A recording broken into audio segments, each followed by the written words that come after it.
Hey everyone, welcome back to another Explainer, where we strip away the politics and dive straight into the pure mechanics of how our world operates. Today, we are looking at an entirely new framework designed by Agerico De Villa. It's called the Bridge360 Metatheory Model, and it asks us to completely abandon how we traditionally talk about economics, society, and AI. Instead, we are going to view them all through the strict, unyielding lens of thermodynamics. Think about this for a second, because it's the provocative question at the very heart of our explainer today. What if we stopped judging capitalism by morality and started judging it by the laws of physics? By shifting our perspective, we can actually observe the economy exactly like a physicist studies a physical machine. There's no good or evil, no right or wrong. It's just energy, work, and waste. Here's our roadmap for today. We'll break down De Villa's framework into 6 key areas: the capitalist heat engine, the Bridge360 Metatheory Model itself, sophistry as fuel, the threat of entropy, entropy-driven altruism, and finally, cybernetic capitalism. Let's jump right in. Kicking things off with part 1, the capitalist heat engine. So this entire framework comes from Agerico De Villa, who actually developed it through some pretty fascinating dialogical collaborations with multiple AI language models. He frames capitalism not as some ethical choice we made, but as a high-variance exploration machine. It's a relentless engine of constant experimentation with firms, products, and narratives. Think of a car engine. It burns fuel to move you forward, right? But it also generates exhaust and heat. That brings us to thermodynamic capitalism. Just like that engine, capitalism converts resources and human labor into forward motion, innovation, and capital. But it inevitably produces waste heat. In economic terms, this heat looks like uncertainty, creative destruction, and systemic risk. To physicists, that's just entropy. In this view, getting that sweet innovation demands that we process a massive amount of disorder, which has to be funded and fueled. Which brings us to part 2, the Bridge360 Metatheory Model. Now, Bridge360 is described as a philosophy of science governance specification. I know, that's a massive mouthful, but here's what it actually means. It takes our physical, informational, and social systems and maps them all onto one single geometry of entropy. Instead of getting bogged down asking if a specific argument is true, which De Villa argues is structurally unhelpful in hypercomplex environments, this model asks a much more practical question. What does this pattern of inference do to the overall entropy budget and the fragility of the system? So what does this look like mathematically? Well, picture a unified probability space on a scale from 0 to 1. 0 is perfect order. Sounds great, right? Except it's actually completely rigid and brittle. On the flip side, a 1 is maximum disorder, literally total chaos. You can't govern at either of those extremes. To survive, a system has to live in what the model calls the epsilon spine. That's a very specific mathematical safe zone between 0.45 and 0.65. It's the absolute sweet spot for dynamic stability. Just look at how tech platforms and governments try to police every single piece of content for absolute truth today. De Villa points out that this truth-seeking paradigm is a closed-loop tyranny that kills discovery, and honestly, it's just computationally impossible to pull off. The brilliant shift here is the entropy attractor paradigm. You stop playing truth cop with individual pieces of content, and instead, you just govern the macro variables. You manage the overall entropy budget to ensure the whole system stays inside that safe epsilon spine we just talked about.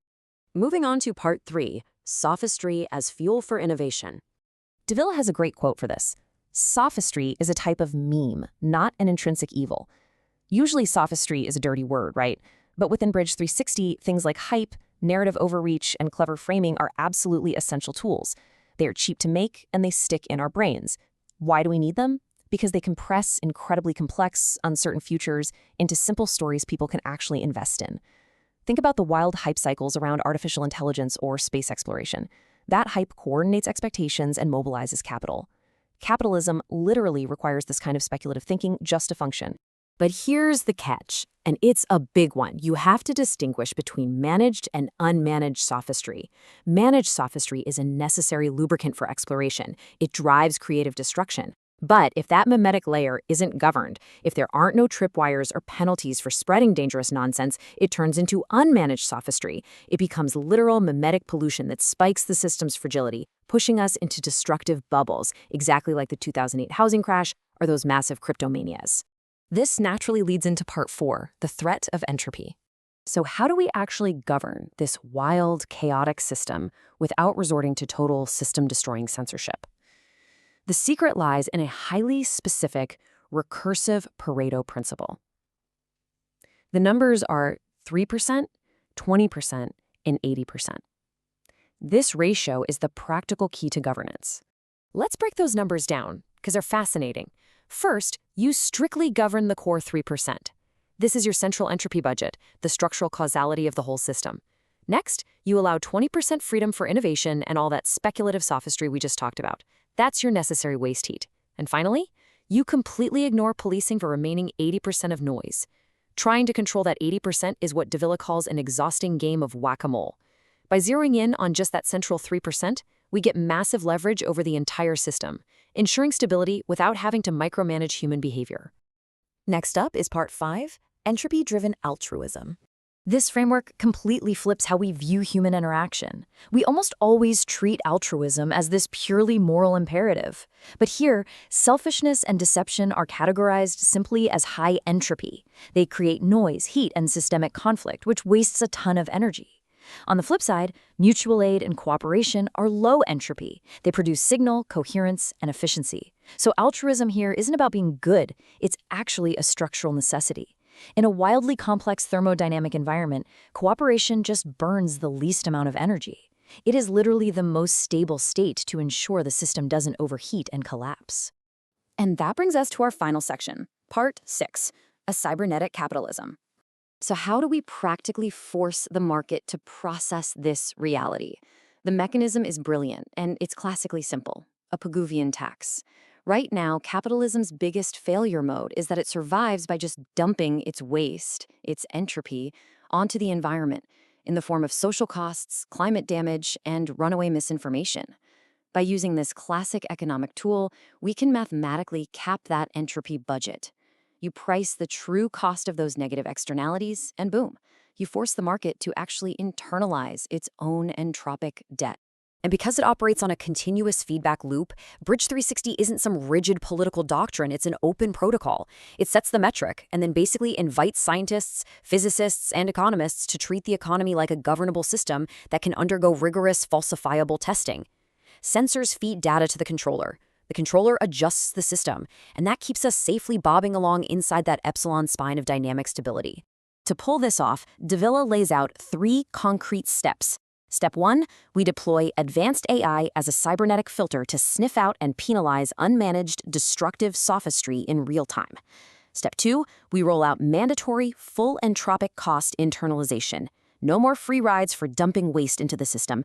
And step 3, we shift the entire system's overarching goal away from maximizing individual high-entropy profit and point it toward collective systemic viability. Execute those precise steps, and you transform a brittle open-loop economy into a beautifully self-sustaining closed-loop architecture. This profound summary really nails the ultimate goal here. The defense of capitalism stripped of all moral language is simply the correction of its self-sabotaging high-entropy architecture. It is a shift from an open-loop, unsustainable machine to a controlled, self-correcting thermodynamic engine designed for longevity. We aren't talking about destroying capitalism at all. We are talking about upgrading its underlying physics so that it stops trying to self-destruct. So, here we are. Humanity literally has the blueprint to bridge physics, AI, and economics into a self-correcting cybernetic capitalism. The math checks out. The framework is totally open for scientists to build upon, and frankly, the necessity is incredibly clear. The only question left to ponder is, are we ready to collectively embrace this thermodynamic reality, or are we just going to sit back and wait for the engine to overheat completely? Thanks for joining me for this explainer, and keep questioning the mechanics of the world around you.